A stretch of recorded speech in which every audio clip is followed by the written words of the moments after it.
أعوذ بالله من الشيطان الرجيم. بسم الله الرحمن الرحيم.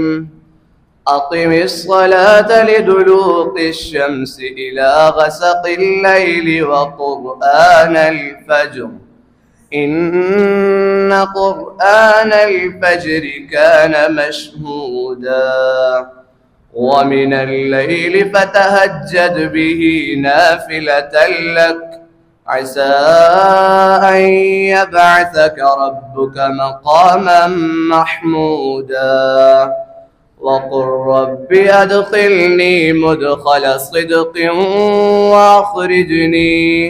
وأخرجني مخرج صدق واجعل لي من لدنك سلطانا نصيرا وقل جاء الحق وزهق الباطل إن الباطل كان زهوقا وننزل من القرآن ما هو شفاء ورحمة للمؤمنين ولا يزيد الظالمين إلا خسارا وإذا أنعمنا على الإنسان أعرض ونأى بجانبه وإذا مسه الشر كان يئوسا كل يعمل على شاكلته فربكم أعلم بمن هو أهدى سبيلا.